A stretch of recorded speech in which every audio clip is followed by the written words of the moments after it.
Hi, I'm Abby, I have a lot of records, and I recognize the irony of me cutting my hair ahead of this episode.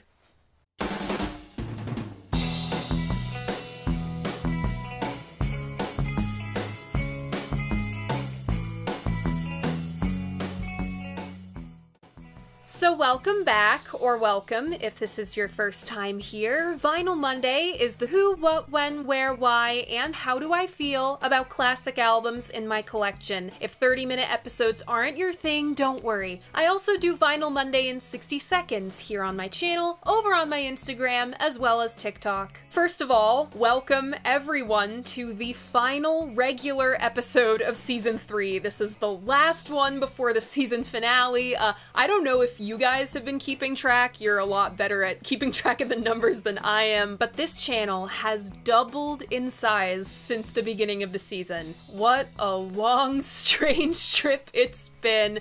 Thank you all for hanging on to the bitter end. I don't know about you, but for me, Season 3 has been a blast. Next on the docket, we have a new podcast episode up now. Emma wrote this episode about the completely fascinating actress, dancer, model, muse, and original Warhol superstar, Edie Sedgwick. This is actually our second episode about a Warhol superstar. I know Emma has such a soft spot for them. Edie is one of those characters who just deserved so much better in her lifetime, and as tough as it was wonderful to learn more about her. I sincerely hope you will too. The Apple and Spotify links to this new episode are in the description. Now, for my third and final week of examining the cultural impact of Woodstock, I really wanted to put a magnifying glass on the words cultural impact. I honestly can't think of a better group to represent those words than the group that played their second gig ever on the Woodstock stage and recorded Joni Mitchell's Woodstock to celebrate that. This week's album could only be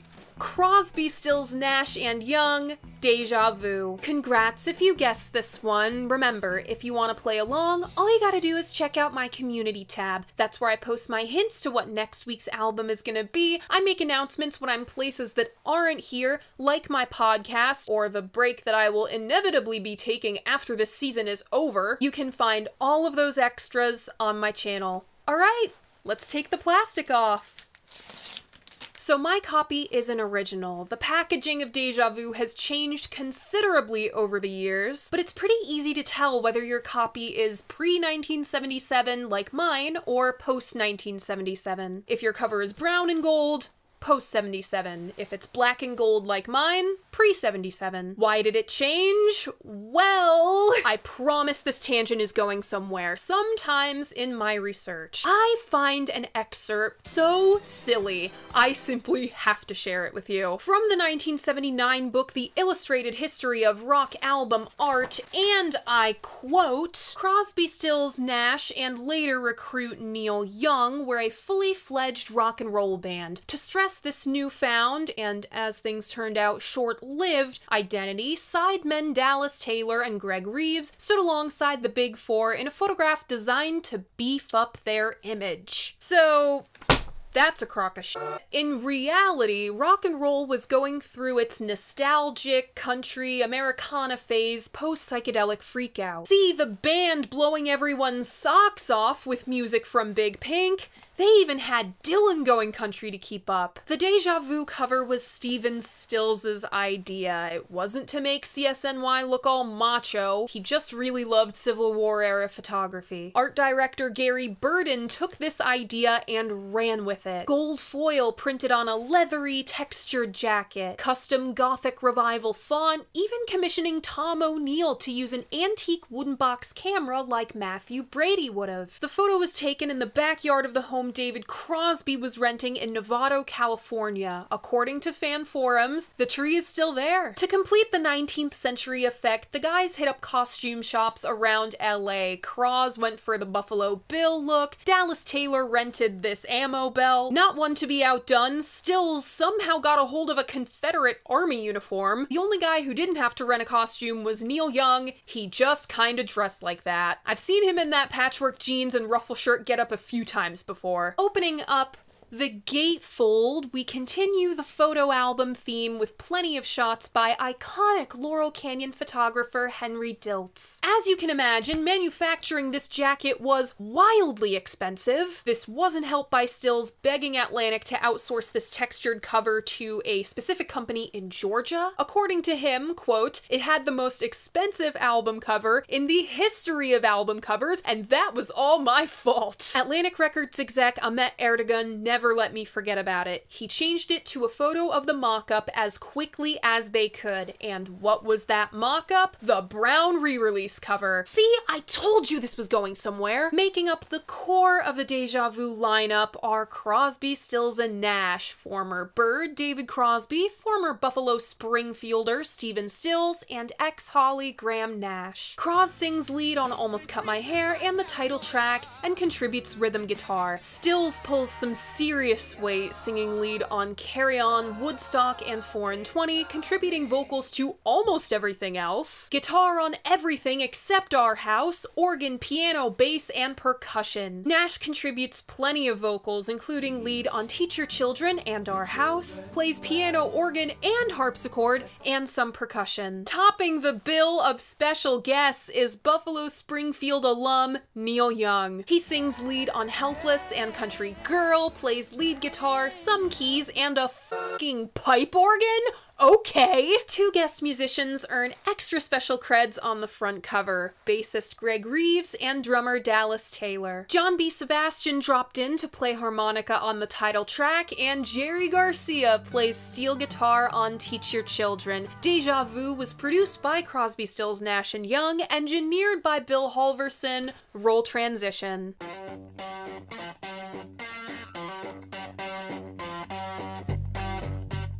CSN was an immediate hit. This supergroup of 2 parts Laurel Canyon royalty and 1 part British pop star dropped their debut album in May of 1969. Though the summer of '69 had some pretty steep competition musically, CSN held their own. Marrakesh Express did alright, Judy Blue Eyes did better. They did well enough to warrant a tour, but there was just one problem. Steve Stills played almost all of the instruments on this record. Fine for an album, but unless he went all Inspector Gadget, it wasn't gonna work live. First, they tried to hire a keyboard player. They asked Steve Winwood of Traffic to join, but he declined, as he was way too busy with...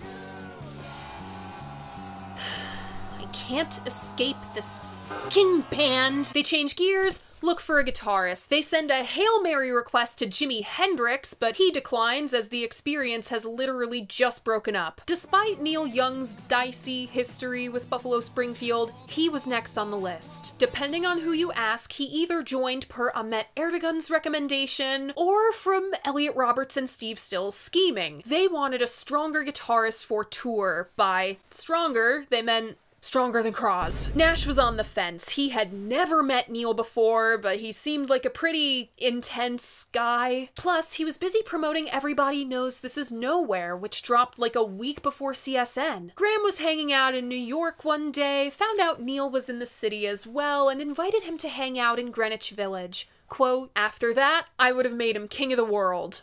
Wow, that's some high praise! Congratulations, Neil, you're hired! Bruce Palmer, also of Buffalo Springfield, was supposed to play bass, but according to David Bruce, he was too whacked out on heroin and was let go. Enter Greg Reeves, a mutual friend of Neil's through Rick James of all people? I'm Rick James, bitch! Neil entered the fold just in time for perhaps the most important music festival ever held, Woodstock. Cros said on the Dick Cavett show the next morning, the audience, quote, "looked like an encampment of the Macedonian army on a Greek hill." Later, he recalled, quote, "I remember being terrified. Nobody had seen us try to get up and sing harmony together, so they all came. Everybody we thought was cool in the world was standing in a huge semicircle behind us. The Dead, Jefferson Airplane, the band, Hendrix, The Who, they were all standing there on stage. If it was gonna collapse, that's when it would have collapsed." As you can see, the hype for CSN was huge, and now Neil Young is in the mix? Shut the fuck up! They played a decent chunk of their last record, a handful of solo songs, reprised some Buffalo Springfield stuff, and debuted a new tune. 4-20. Despite being the diva of the whole show, axing a CSNY appearance in Michael Wadley's Woodstock film, Neil had positive memories of the performance. Quote,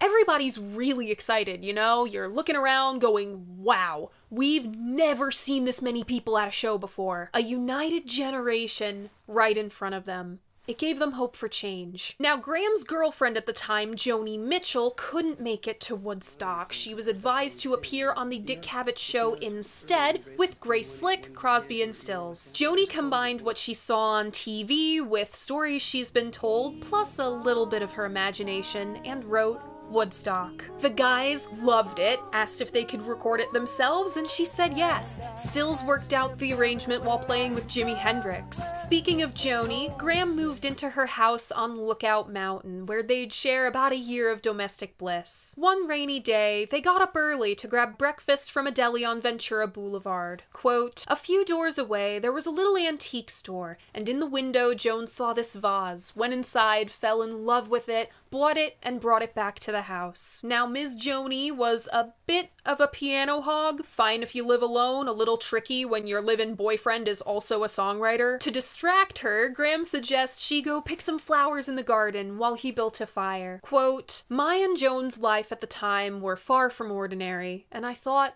what an ordinary moment. Here I am." It inspired him to write a song. "I'll light the fire.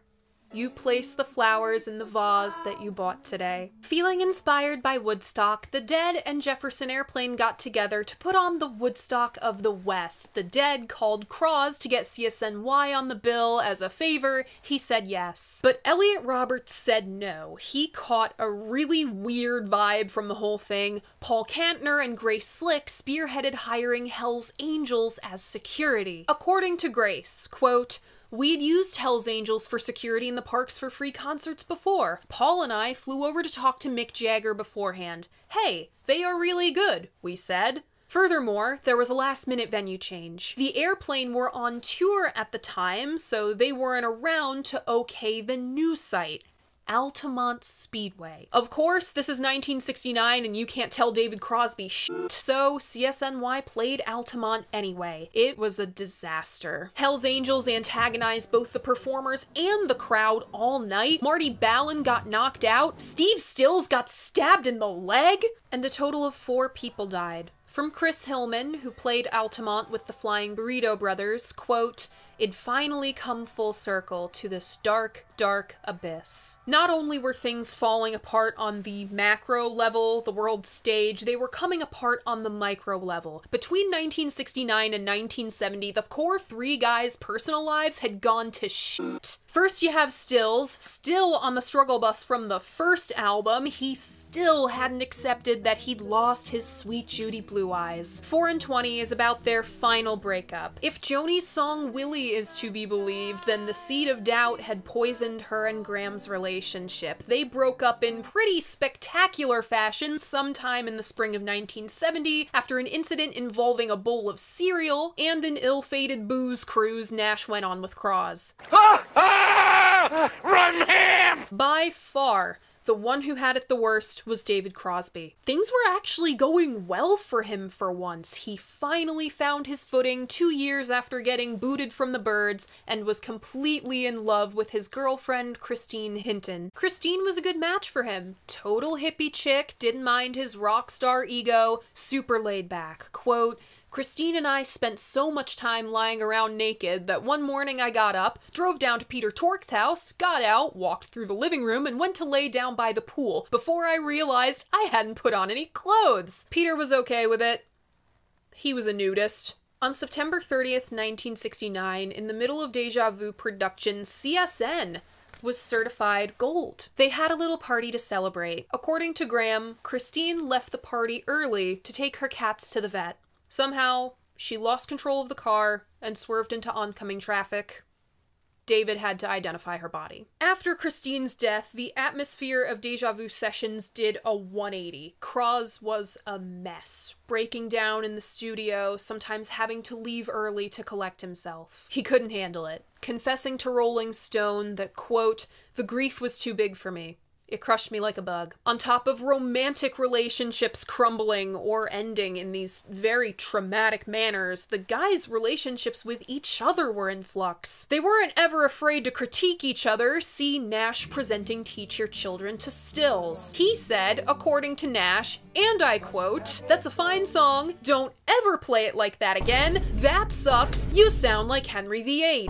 I don't know what the hell the Henry VIII comment is supposed to mean, but Stills did give Teach Your Children its country swing. According to Crosby to Rolling Stone in 1975, Almost Cut My Hair, Helpless, and Woodstock were the only full band sessions, meaning Crosby, Stills, Nash Young. The rest were mix and match combos of the guys, if not solo sessions. Crosby and Stills were two very big personalities. Throw Neil Young into the mix and that's three. And he wasn't afraid to rock the boat. He was very particular about how he wanted his stuff to sound, so much that he'd whisk those songs away to mix himself. The others start nitpicking, overdubbing, and re-recording relentlessly. The title track took take after take after take to get right, no thanks to those super dense harmonies. Quote, "Getting that second album out of us was like pulling teeth. That's why it took 800 hours to produce, and why the first album took 600 hours. There was song after song that didn't make it. Now, I don't know about 800 hours, but it did take 6 months in and out of Wally Heider's brand new studio in San Francisco to complete Deja Vu. I think that's why Crosby was renting that house in Novato. That would have been less than a half hour away from San Fran. In the studio at the same time were Jefferson Airplane and The Dead. That's how you get Jer Bear on Teach Your Children. And Stills was right. Many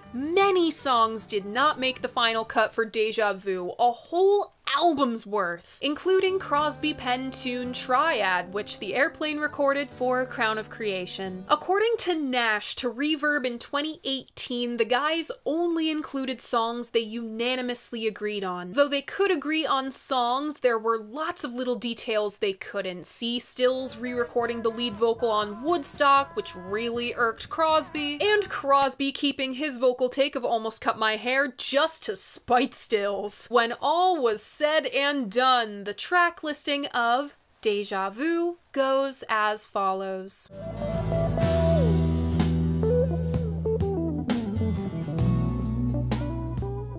Opening up side 1, we have Carry On, followed by Teach Your Children, then Almost Cut My Hair, next Helpless, and closing out side 1 is Woodstock. Opening up side 2, we have the title track, Deja Vu, followed by Our House, then 4 and 20, next Country Girl, and the album closes with Everybody I Love You. Deja Vu was released March of 1970, 1 month ahead of Ladies of the Canyon, featuring Joni's recording of Woodstock. Critically, Deja Vu was a bumpy road. Robert Christgau, who doesn't like much of anything it seems, didn't love it. Rolling Stone was thoroughly let down. Critic Langdon Winner really dug CSNY live and highlighted how the dynamic changed when Neil joined. His, quote, voice, guitar, compositions, and stage presence added elements of darkness and mystery to songs which had previously dripped a kind of saccharine sweetness. But aside from Neil's contributions, which Langdon says cleared everything else on the record, Deja Vu was too sweet, maybe even average. Quote, "Are there truly any first-rate songs here?" he asks about side 2. "If there are, I don't hear them." He even takes a swipe at Woodstock in the closing line. He bashes how fancy the cover is, saying it's pretentious and awful. Quote, "The grainy portrait of the Old West characters on the cover look less like Billy the Kid, the James Gang, and Buffalo Bill than the waiting room for unemployed extras for Frontier Atmosphere Incorporated." I gotta say, that is really funny. Overall, he concludes Deja Vu is a mere pastiche of Americana. It, quote, "would like to convince you that it has roots deep in the American soil, but a closer inspection reveals that its taproot is firmly implanted in the urban commercial asphalt." Nevertheless, Deja Vu was an instant commercial success, one of the most anticipated albums of 1970, second only to Led Zeppelin III. Deja Vu reportedly made made $2 million in pre-orders alone. If each copy of Deja Vu cost $5, I'm factoring in a little extra for the fancy packaging, they slung as many as 400,000 copies in pre-orders alone. I say as many as because that doesn't take into account the cost of manufacturing the damn packaging, or even a profit margin. Its success punted all four guys' solo careers into the fucking stratosphere. All four of those first solo records after Deja Vu were massive.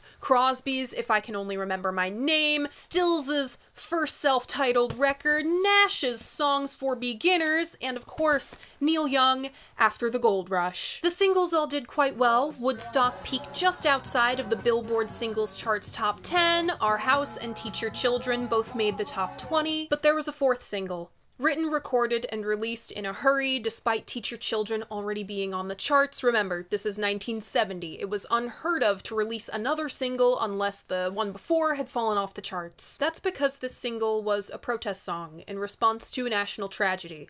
On May 4th, 1970, the National Guard fired on a group of students at Kent State University protesting the Vietnam War. 4 were killed, and 9 more were shot. Neil saw a very famous photo by John Philo of a girl kneeling over one of the victims. This was published in Life magazine. I am choosing not to show it here. Deeply affected by it, Neil wrote Ohio. What if you knew her and found her dead on the ground? How could you run when you know? He presented Ohio to CSN to record. They released it as a single in June with Find the Cost of Freedom as the B-side. Both of them appear on this greatest hits record. Crosby reportedly cried after completing the final vocal take. In the Decade compilation's liner notes, Neil said that the Kent State shooting was, quote, probably the biggest lesson ever learned at an American place of learning. Alright, we really need to lighten things up after that. So all this CSNY nonsense happened in the first place because of a tour, right? How did that go? Well, they fired Greg Reeves almost immediately because he lost his marbles and decided he was an Apache witch doctor. Dallas Taylor was fired after their gig at the Denver Coliseum. He never got on well with Neil, probably because he tried to get with Neil's wife. Neil pulled his classic diva card and threatened to leave with the classic, "It's either him or me!" Dallas got the pink slip because, duh. It's Neil fucking Young. Stills had finally gotten over Judy Collins, yes! Now seeing prolific session singer Rita Coolidge. Emma and I have a whole podcast episode about Rita, that is linked in the description. But Stills used less than ethical means to get the girl. Rita and Graham met while recording Love the One You're With and flirted non-stop. Rita asks for Graham's number, he gives it to her. That number was Steve Stills' number because they lived together at the time. When Rita calls, Steve picks up. It seems Graham stood her up. They go out for a little while. It doesn't work out. When Rita and Graham link up later on, they put 2 and 2 together to find out he had not stood her up. Steve orchestrated the whole thing to steal Rita from him. The couple calmly pulls Steve aside to explain they're seeing each other. Joni dated Graham after she broke up with Cross in a song, so it should be fine, right? It was not fine. Steve tried to fight Graham. Come see, come ça. Till the day he died, Cross asserted Rita was the reason Crosby, Stills, Nash Young broke up. I don't think he was ever too fond of her, though. See him accusing Rita of putting Quaaludes in the beans? For some reason, in spite of Crosby, Stills, Nash & Young's inevitable implosion, Deja Vu's impact was far-reaching and deeply personal for those who let it into their lives. Who remains a staple in pop culture. Our House was featured on the soundtrack of This Is Us. CSN re-recorded Teach Your Children to benefit AIDS research. The original was featured in The Wonder Years, an Apple II commercial, a musical episode of The Office. It even made it onto fucking Glee?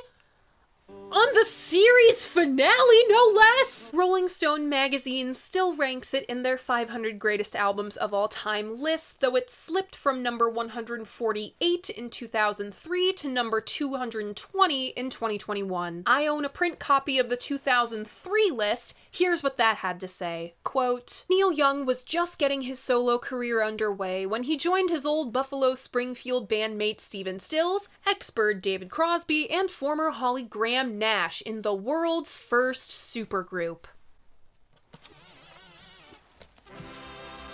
Young's vision and guitar transform the earlier folk rock CSN into a rock and roll powerhouse. This is the best of Crosby, Stills, Nash Young's sadly few albums, a feast of sweet idealism, militant blues, and vocal choir gallop, and Helpless and the explosive mini-opera country girl are prime early Young. Deja Vu is still beloved by its fans. A super deluxe edition was released for its 50th anniversary, and an alternate recordings album released for RSD in 2021. Among those lifelong fans of the original album, ladies and gentlemen, for the first time ever in Vinyl Monday history, my mother!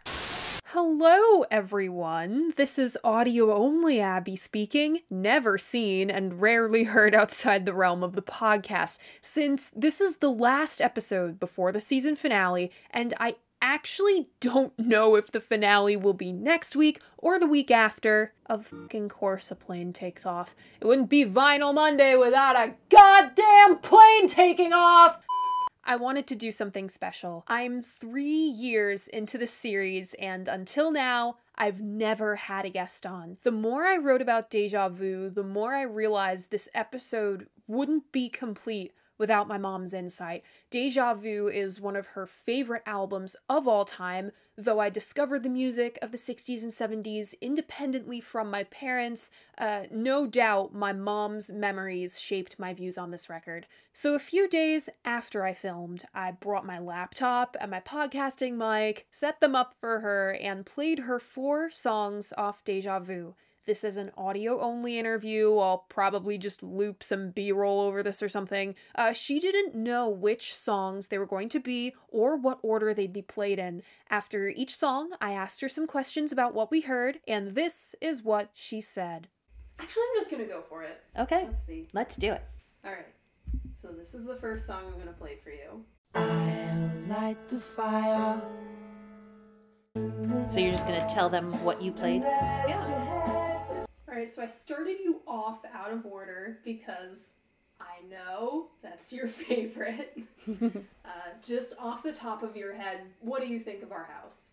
I love Our House. I like the song because I like the harmony, and that's part of the appeal of Crosby, Stills, and Nash to me, are those beautiful harmonies. But I love the storytelling.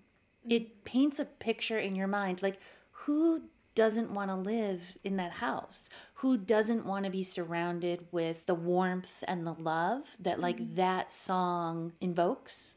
Just it's a cozy song. It's a peaceful song. Tell us about the house on Route 10. My house growing up. You want to know about how it ties into this album? Well, sure, because I know the story, but they don't know the story. Right. So when I was in high school, I decided one day that my bedroom didn't necessarily showcase my personality, I guess. Like, I still had the wallpaper on the walls from when I was younger, and, I had changed a lot growing up, as everyone does. And so my parents were pretty lenient, I must say. Yeah. And I'm lucky because, my sister and I were good kids. So they never had a reason to not be lenient. Except for when you were piercing each other's ears. Well, things happen. But I peeled all the wallpaper off my walls. So they were just basically a blank canvas. And I got a bunch of multicolored magic markers. And I wrote song lyrics all over my walls. And a lot of the song lyrics were from Deja Vu. Apparently I was listening to that a lot at that time.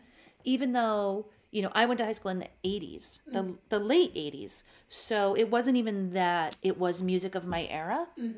It kind of jumped. It wasn't even the music of my parents' era, because it was that middle when my parents were adults, but I wasn't born yet. My parents listened to a lot of like Barbra Streisand and Neil Diamond and music like that more than this. So I kind of found it through a very dear high school friend who she loved music like Crosby, Stills and Nash and Neil Young and America. And It's so funny. That's the music I think of you with. Well, specifically Crosby, Stills and Nash in America. Yeah.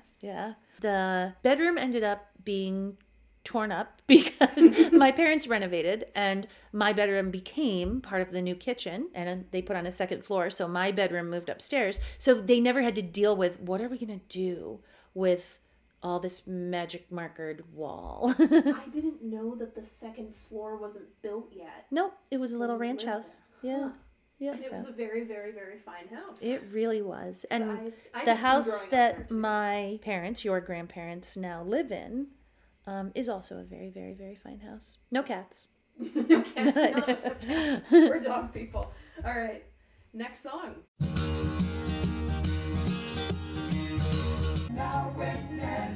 That's so funny. I point that out too. So that was the first song on the record, Carry On. I know you touched on this a little bit in your last answer, but what do you like about Crosby, Stills and Nash? The harmonies, for sure. Just the melding of the voices. I think you and I pick up on exactly the same parts. Like when we're singing together, we both are so into those particular harmonies. We both started drumming at the same time. Oh, we did. Too. Well, the song changes gears so beautifully. Like, it's a song about resilience, carrying on, seeing that, you know, things are going to get better. And then the whole vibe changes, and it is just a groove. It is just such a vibe. I mentioned this song is about resilience, keeping on with things, almost as if it's called Carry On. Almost as if. What do you think the significance of starting a record like that would be? Albums follow a path, and it's always better if you listen to the whole thing from beginning to end and kind of not jump around.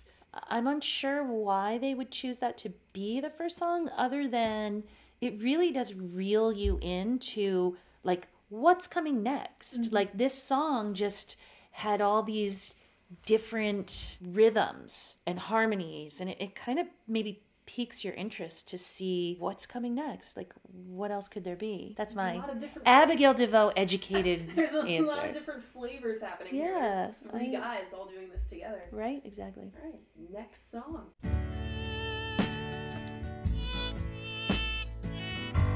Not the one I thought you were going to pick. Leave us helpless, help. So that was Helpless. When you were rattling off song titles earlier, you were naming songs from that first record and from the one after this.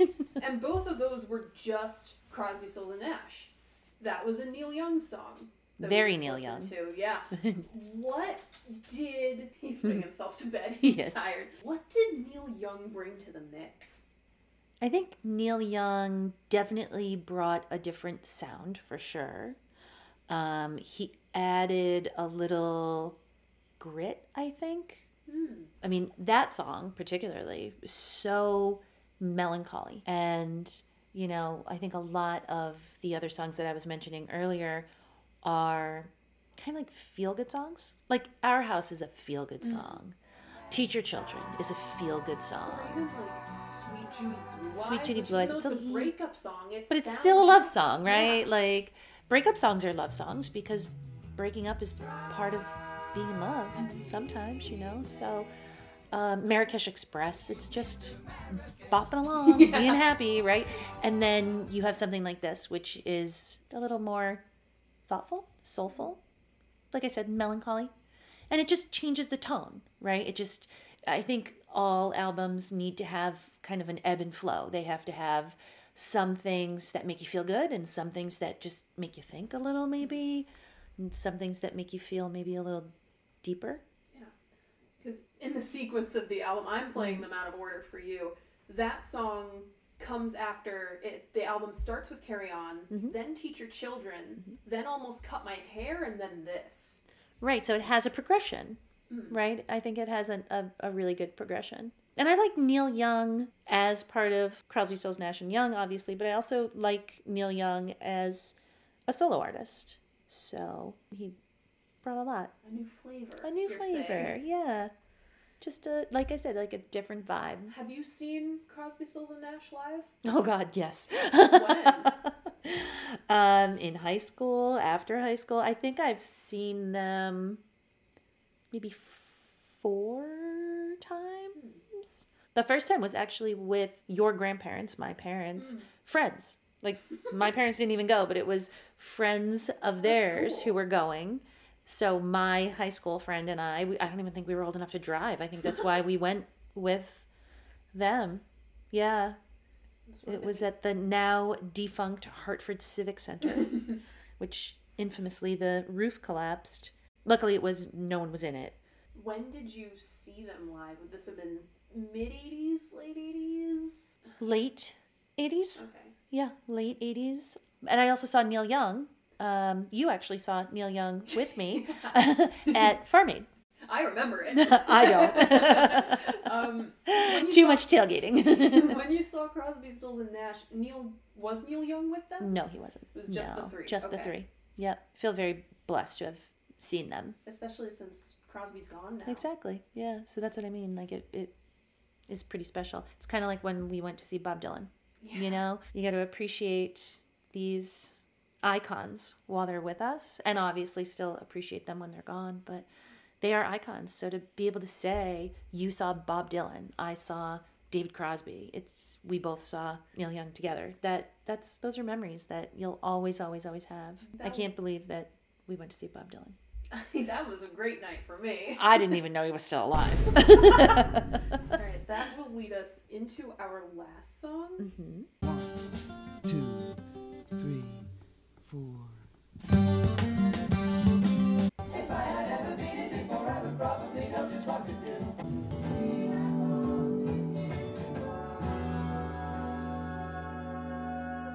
So that was the title track, Deja Vu. Can you say again what you said earlier? I said I just love Graham Nash's voice. That song it's like such a trip. It's like a trippy song. There's a lot going on. There is a lot going on. And if you do believe that we have all been here before, then it definitely speaks to you, right? So you picked up on that. Yeah, of course. Have you ever had that feeling of deja vu? Mm-hmm. Yeah, it's very overwhelming. It's very and intellectually, this has never happened, in my lifetime. It makes you think, did something like this happen before?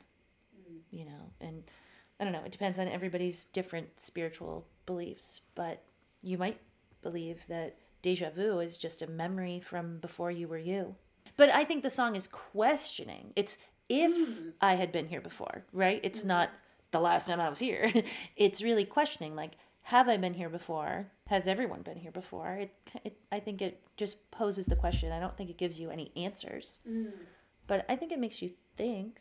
Or it just makes you enjoy a really good song and kind of get lost in the music. I think when you and I were both listening to it, there were times when we had our eyes closed and we were just feeling it, and points where we were both singing and harmonizing, and you can either just enjoy the song or you can listen to the lyrics. I think that's how music is. Always open to interpretation, right? So the record was named after the song. This is Deja Vu off the record Deja Vu. What do you make of that? Why do you think they might have chosen this song of all of the bangers on this record? Gosh, I don't know. I mean, deja vu is kind of a cool word. It makes for a good title. It's a thought-provoking song. I think there were a lot of songs on this that could have been a title track, but I think they chose correctly. I think Deja Vu wouldn't have been Deja Vu if it wasn't Deja Vu. Interesting for me to think about, because the record before this and the record after this are both, I believe, self-titled. There's Crosby, Stills, and Nash before this, and then CSN after it. It's interesting that they chose this phrase, isn't it? Right, it is, yeah. So did you pick up on what I did with these 4 songs that I played for you? All right. So I picked one written by each songwriter. I love Our that. House first, which was written by Graham Nash. Then Carry On, written by Stephen Stills. Helpless, of course, Neil Young. And that leaves Deja Vu, written by David Crosby. So cool. So, what do you think all four of these guys brought to the table, thinking of the songs that you just listened to?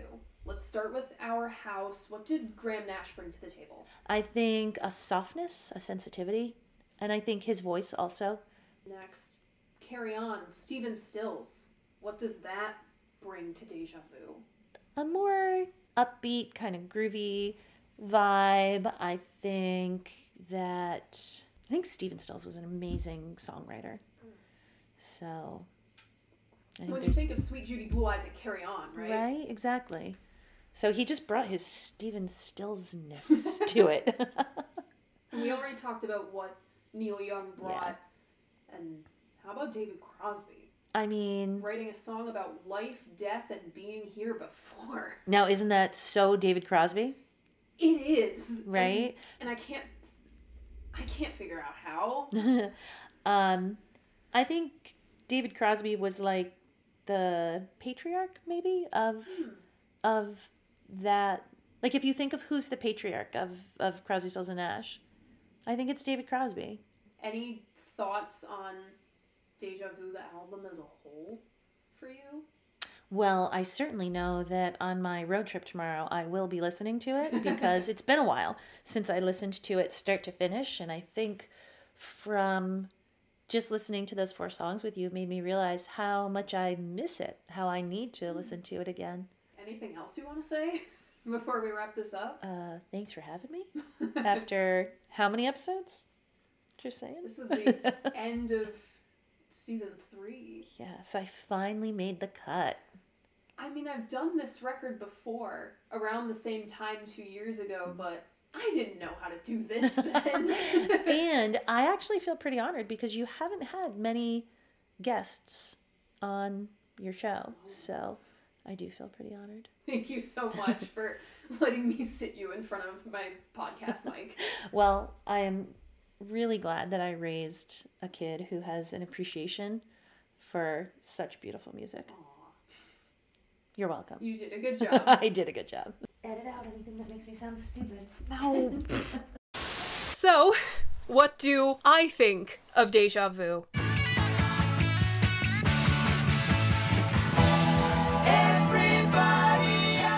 Going in, like last week's album, one big thing has changed from the last time I covered Deja Vu. Both Joni Mitchell and Neil Young had yoinked their catalogs from Spotify. This manifested in a weird way on Deja Vu. You could stream everything except for the stuff Neil or Joni wrote. No Helpless, no Woodstock, no Country Girl. The Crosby, Stills, and Nashiverse fell off my radar for that time. According to Cros to Ultimate Classic Rock, quote, atmosphere and feeling. Now they count for much more than the actual technical quality of the music. During Deja Vu, I felt awful. To me, it communicates. There's good art on Deja Vu, but you can't put it on and feel like it's a sunny afternoon the way you can with Crosby, Stills, and Nash. Yeah, that's the other thing that has changed since the last time I covered this album.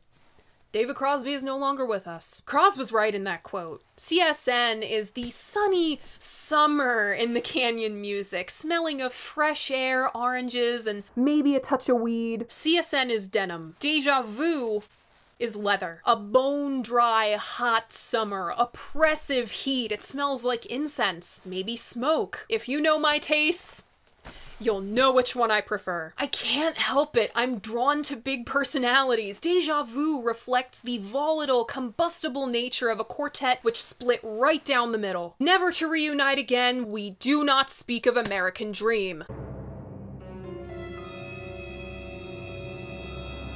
Not only am I drawn to big personalities, I'm drawn to people who do whatever the f they want. Ladies and gentlemen, Neil Young. His fingerprints are all over this thing, and I think that's for the better. He brought intensity, which manifested as an exciting and necessary artistic evolution. Steve Stills knows how to write a damn good opener, See Judy Blue Eyes, and Carry On. But I have to point out it is a reworking of the Buffalo Springfield tune Questions. Questions of 1,000 dreams.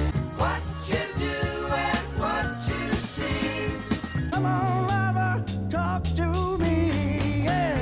It's as if to say, hey guys, do you remember Buffalo Springfield? How about some more Buffalo Springfield? And there were supposed to be more! Bruce Palmer was originally supposed to be the bassist! I always say the album opener sets the mood, and in some cases can be the thesis statement of the record. Carry On is. The guys confidently assert themselves as a supergroup. Now witness the quickness with which we get along, and their cred as rock and roll icons. To sing the tunes, you've got to live the blues. It ties into Carry On's overarching theme, a sense of obligation, trudging through without closure. Rejoice, rejoice, we have no choice but to carry on. We have those familiar, dense CSN vocal harmonies and super layered arrangements to balance them. A goofy ass is sandwiched in Now Witness the Quickness. I have no idea what the random interjections are about, but they're a thing. And there's fresh elements like exotic hand drums and a keyboard refrain that I'd like to nominate as the most perfect sonic transition from 1969 to 1970 ever put to tape. This is still one of my favorite switch-ups ever put to tape. The a cappella Carry On is both stunning and a perfect way to stitch both halves of the song together. In my old review, I said Deja Vu has one of the great 4-track runs in album history. Now I'm not so sure. These 4 tracks are necessary though. They introduce each songwriter and what they're about. Stills, the precise, detail-oriented multi-instrumentalist.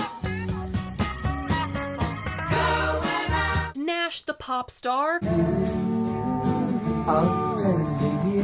Crosby, the intense rocker.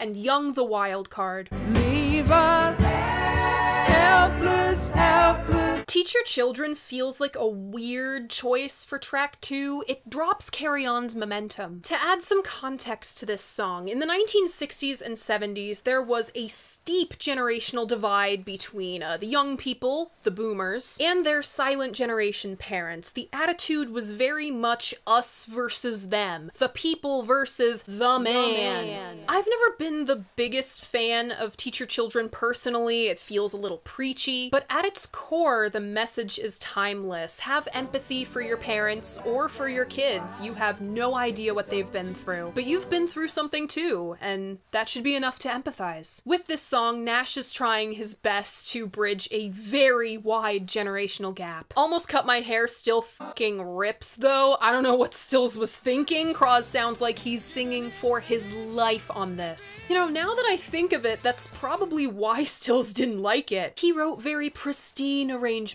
Almost Cut My Hair just blows that traditional CSN ideal to bits. Cross sings with bitterness and desperation. He spits out that must be because I had the flu for Christmas and I'm not feeling up to par. Nash called adding a 4th member to the trifecta a quote, necessary evil. What would this be without Young? We wouldn't have this song, that's for sure. Crosby and Young's chemistry lingers thick like static in the air before a lightning strike. As good a Neil Young song as Helpless is, I can't decide if it's a good CSNY song or if it's a good Neil Young song with CSN on it. I envision this more on After the Gold Rush or later Harvest than in the hands of CSN. Rounding out side 1 is the guys' lively rendition of Joni's Woodstock. Joni's version was from the outside looking in. These guys were on the inside looking out. They got to feel the electricity of the huge crowd. So if Joni's recording is the billion-year-old carbon, right? CSNY's is the song and celebration. A worthwhile angle to take, but the spooky magic is lost. It doesn't feel so much like an ancient incantation anymore, it feels very of its time. This was their big pop hit, Stills arranged it to be so, altering the choruses and writing his own melody to fit the groove. He puts the emphasis on the lines that moved him, passionately belting, "I don't know who I am," and the group scoops up on riding shotgun in the sky. It's groovy. The keys, piano, and organ all mingle, wily guitars, a bossy lead. In such a crowded room as this, it's easy for talent to be overshadowed and easy to showboat. Dallas has a great turn on drums, neither acquiescing nor showing off. Now this is where I really dissent with the OG Rolling Stone review. I'd argue side 2's got some of the strongest tracks. Since first evaluating Deja Vu, I have fallen head over heels for the title track. Only recently did I realize what it's about, but let's start with the first section. It seems to second guess itself, scatting vocals and weird stereo stuff on intricately picked acoustic guitar, a quick fade down before counting in and beginning in earnest. If I had ever been here before, I would probably know just what to do. Firstly, the cadence with which that is sung is so precise. Combine that with the speed at which it is sung and you have a song that is hard as hell to record. It's no wonder this thing took so many takes to bang out. One person slips up and the whole thing falls apart. Now let's look at the lyrics. If I had ever been here before on another time around the wheel, I would probably know just how to deal. Crosby said to The Guardian in 2008, quote, "I'm one of those people who thinks we go round again. The Buddhists have got it right. It's a wheel and we get on and off. I think life energy gets recycled." Then suddenly, a very tight composition sinks to a lethargic plod. Crosby sounds belabored, exhausted as he drags out, "I feel like I've been here before." With the harmonica, it feels hot and dry. It picks itself up again for a moment, an unexpected key change for, "You know, it makes me wonder what's going on under," then drops again for "the ground." The Greek chorus interjects when the rest of the guys come in. "Do you know? Don't you wonder what's going on down under you?" It took me years to get this song, but when I put together the wheel thing and the "I feel like I've been here before" and then that, Deja Vu isn't just about the inherently non-linear grieving process. Not quite about wondering what happens after you die. It's about wondering what happens to someone you love when they die, where their soul goes, and wondering what happens to their body. Greek chorus considered, this is Crosby as Orpheus and Christine as Eurydice. But no song can bring Eurydice back. Crosby takes comfort in reincarnation. We have all been here before, therefore we will be here again. I wonder if him and Christine have crossed paths yet. Shout out to the big, cracking drums, John Sebastian's harmonica solo, and the layering of acoustic and electric guitar. The electric is very muted, it balances the composition. Those drums punctuate an otherwise hazy scape, the days blending together like mush, or being jolted awake in the middle of the night. Deja Vu is dark, it's desolate, but it still holds warmth. Anyway, here's our house! I can't think of a more pure expression of love than this song. I love our home. I love the way you decorate it. I love how you decorate it with your songs, with your presence. I love the flowers you picked and the warmth of our fireplace. I love spending time with you. I love you! The piano part is instantly recognizable. I'd be able to pick it out anywhere. I swear there's some Mellotron buried in there, or maybe the ghost of where flutes were added in but then dubbed over. The chipper harpsichord, very late 60s Baroque pop, drowns it out. If you've heard the home demo that Graham and Joni did, you'll know those harmonies were the ghost of her harmony. Our house is a very, very, very fine house. Our house is a very, very, very fine house. I've always said that Dylan and Joan were my Roman Empire. Graham and Joni might be a close second. Onto the track that captured me the first time around, 4 and 20. It's quite stark compared to the rest of Deja Vu. It's the most undone song for sure. Just Stills and his guitar, breathtaking in its simplicity and sincerity. It's disarming. The magic lies in how Stills can still emote while singing so softly. So softly, it's like he doesn't want to own up to what he's saying. 2 years later, I have a slightly better understanding of where Stills was coming from on 4 and 20. 24 is a weird year. You're on a path, but nowhere close to having it figured out yet. It's isolating, it's lonely, it can be quite dark. I had a rough beginning of this year. Country girl, I love you. Bleh. Count on Neil to bring the drama. An epic 3-part medley of Whiskey Boot Hill, Down, Down, Down, and the core track. This is the waltz to the end of the world. I envision a spooky bar full of lost souls. While stars sit at bars and decide what they're drinking, they drop by to die because it's faster than sinking. Too late to keep the change, too late to pay, no time to stay the same, too young to leave. Most of Country Girl is a commentary on rock star self-destruction, or going out before you're washed up. It's oddly prophetic considering fellow Woodstock performers Jimi Hendrix and Janis Joplin would be dead within the year of Deja Vu's release. Rock and roll would be changed forever by their deaths. There is so much going on Country Girl. Booming drums, piano, bells, vibraphone, what I